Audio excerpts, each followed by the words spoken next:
Once upon a time, there was a man named Daniel who lived a quiet, unassuming life in a small town on the edge of a dense forest.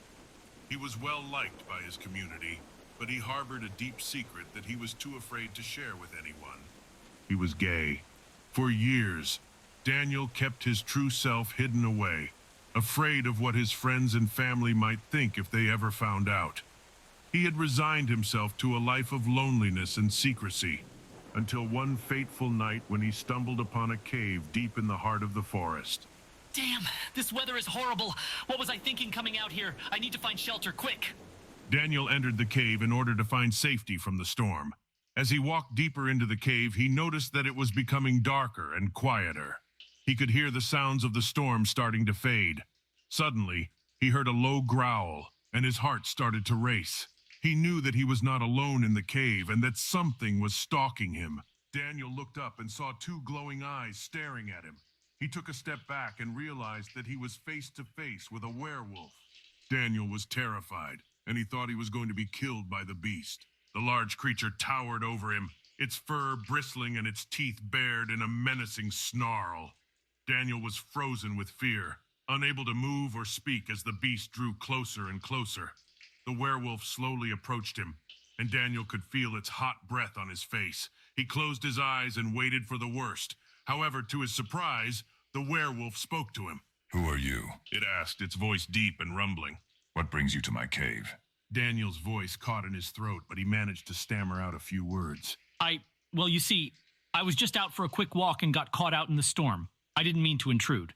The werewolf cocked its head to one side, studying him with its sharp eyes. "You seem frightened. Are you afraid of me?" Daniel nodded, unable to stop himself. Well, yeah, I'm terrified.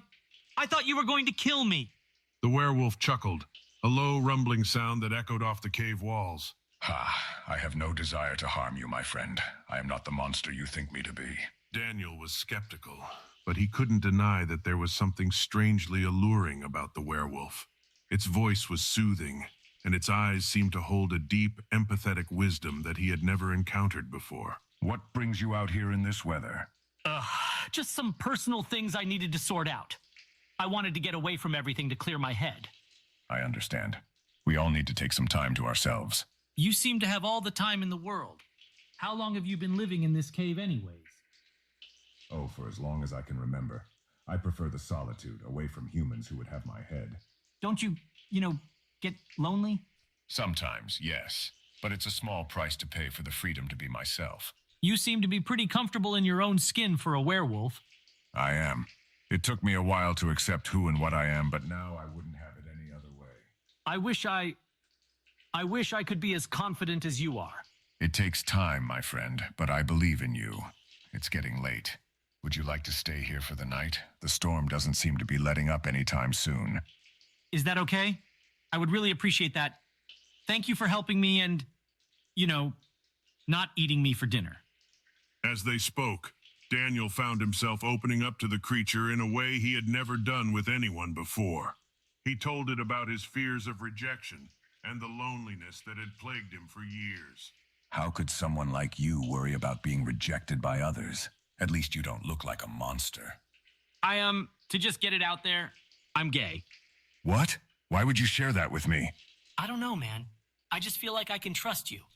"This might be difficult to believe, but I'm gay too." Really? I don't know why, but I never thought a werewolf could be gay.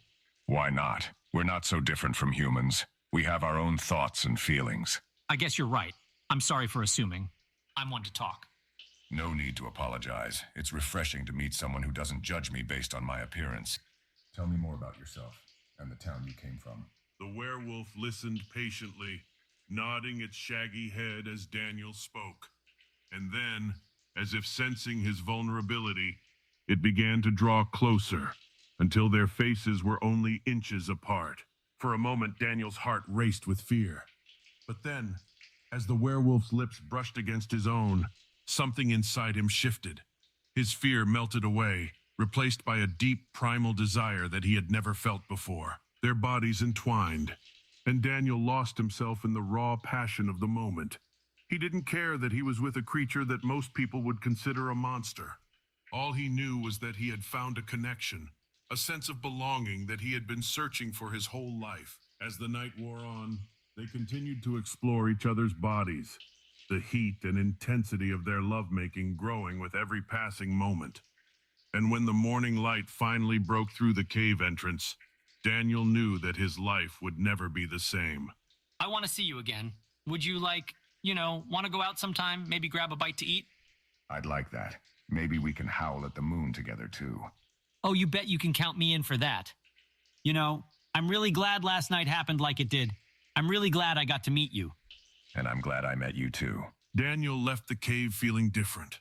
No longer would he be held captive by his own fears and insecurities. Instead, he would embrace the wild, untamed side of himself and follow his heart wherever it might lead.